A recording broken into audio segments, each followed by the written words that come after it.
I'm Tyra. And this is Twin Thoughts.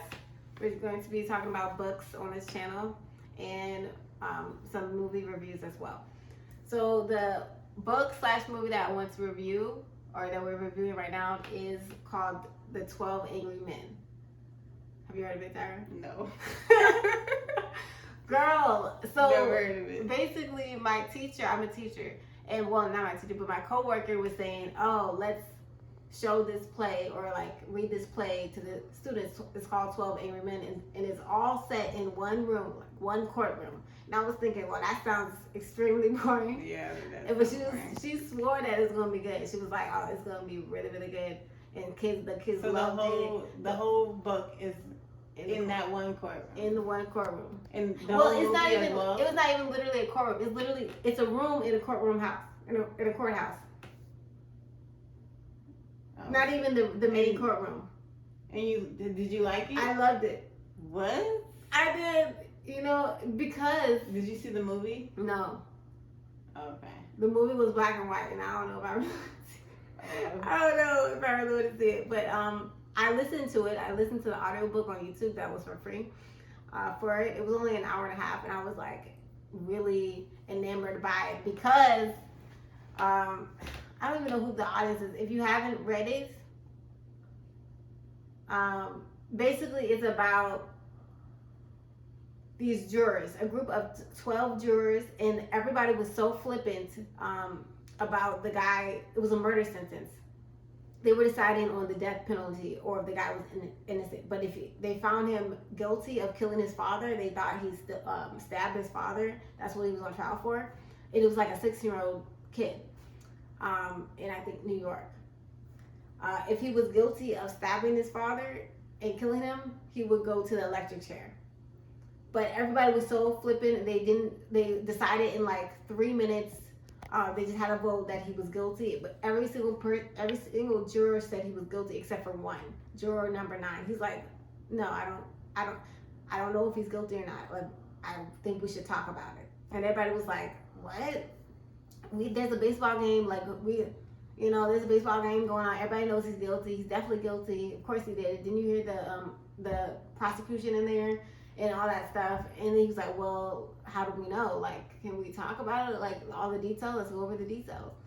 And so, one by one, like, they started talking, giving their reasons why they thought he was guilty. And it was just so good because, like, they would see the plot holes in the testimonies because it was based off of 2 testimonies, like, of supposedly eyewitness. Like, one person supposedly saw, a neighbor supposedly saw the 16-year-old boy stab his father, but she was like in the apartment across the street. It's like literally I'm in an apartment complex right now. Like somebody can see across this window and see somebody see me stabbing Tyra. Like I saw it. They're like I saw it through the window. That's crazy. But literally and the train was supposed to be going through New York City at the same time, like through the neighborhood. So the train would have blocked it. Yes, but she said, oh, I could see it through the windows of the train that was moving past. That's real hard. That's really hard to believe. And so it just didn't add up. And like she just happened to glance over there and then could see clear as day that boy stabbed the father. But guess what? By thinking hard about it and actually talking about it, they realized, oh yeah, that woman had like some deep glasses holes, like on her, like imprints on her nose. But she wasn't wearing glasses. But they're like, she probably wore glasses because they realized, okay, she had like deep imprints, but she didn't want to wear it. And so they're like, well, who goes to bed with glasses? Nobody. So if she needs glasses to see, and it was in the middle of the night, and she just happened to glance over, do you think she really would have been able to see that? No, she wouldn't have. Boom. That testimony out the window. The other testimony, there was an old man that's directly below the apartment. So say like the murder happened upstairs, like in the man was in this apartment. It was exactly the same layout. The old man was like a very slow, like, crippled type of old man. So he claims that he heard with his ears the boy say, I'm going to kill you. And then a second later, a body drop. He heard the body. He said he heard the body drop. But guess what? The woman said there was a train going at the same time. So how would he hear? How would he hear? that? Everybody was like, that train is super loud. Everybody saying that train is super loud. Ooh. And they knew that. You think an old man's going to hear from upstairs while like a body drop Yeah. or anybody's voice through that noise? They're like, no. They're finally saying no, cause like, and then one by one, as like all this evidence is being like after they talk about it and they see the holes and they realize the holes in the story, one by one people change their vote because they keep like simultaneously or like randomly voting like, oh, who's in favor of, who thinks he's guilty, who thinks he's not guilty, and then one by one like they all said not guilty eventually. Like, but there was this one guy who was just like acting super racist. He was like, you can't listen to their kind, and oh, she's one of them, and blah, like he's one of them, and blah blah blah. Wait, and I was like, the boy was black?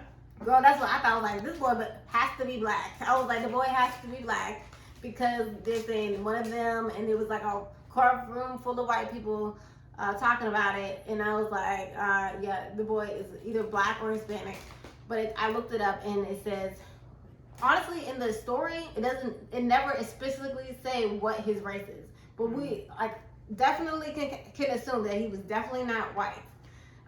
But according to one source on the internet, he's Puerto Rican. And the poor dude was getting beat up by his father every day, all the time since he was like a little boy. So how did the father die though? Somebody stabbed him. Somebody else stabbed him? Yes. Well, the evidence concluded because the boy was shorter than the dad, and the knife, the way the knife is an underhand knife. The only way you use it is like you have to literally the blade won't release unless you go underhand. And the boy's much shorter, like over a foot shorter than his dad. There was no, and the knife position was above, coming from above. So it literally made no sense for it to be him. Like it didn't make any type of sense. The boy said he was in the movie theater at the time of the murder, and he came back at 3 a.m. because the boy just got in a fight with his dad. Well, his dad would habitually beat him up or like smack him or something. The boy did get hit by the dad like around 7 o'clock. The boy like walked out of the room, walked out of the apartment. People saw him walk out of the apartment. But they say that he said he came back at 3 a.m. like after the murder, like, and the police were there, and arrested him. But he's like, I just came from the movie theater, but he couldn't prove that he was at the movie theater. Nobody said they remembered him at the movie theater, and then he said when the police questioned him while Did he he was tell them what the movie was about? Yes, he couldn't do it.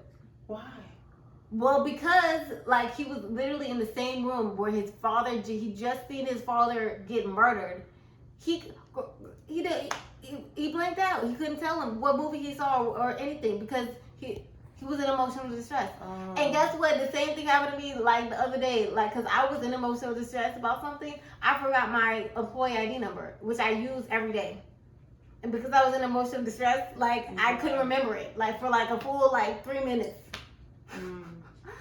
And so I was like, yeah, like he literally just is shocked. He just come home and he see his father lying down dead, stabbed, and the policeman question him in the kitchen.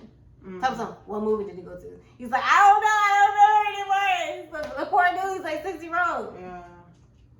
That's traumatic. Anyway, so 16. That's what I said, 16. Anyway, it was a pretty good, it was really good. Yeah, that's why you gotta be real careful before you sentence somebody. It was so good. And if it wasn't for that one guy who cared and actually wanted, he stood up against all those people who said he was guilty. And he just wanted to, he's like, I want to get to the bottom. I'm not going to can we just like ask questions? Yeah. Because like the way they painted him out in court was so, like the prosecutor didn't care. I mean, the defendant was awful. Didn't ask didn't cross-examine the witness. Didn't think about any of the stuff that they're talking about. So it really appeared that he was guilty. Yeah, he had a really bad. Bad defense. But he had a public attorney. You know, poor people. We don't have no time like for a whole attorney. He doesn't have no attorney. So that really cares about him and knows him. So Anyway, it was a good. So we got let off off free though, right? At the They end. finally, at the very end, they changed the last person mind because the last person was very racist. Like he was like saying like all this stuff multiple times about race and about like they're gonna take over and literally like stuff like that. And then at the end, they were just like, look, the main character, the jury number 9, he was like, look, it's not your boy, it's not your son, because he had like a really bad relationship with his son. It turns out because of what he said.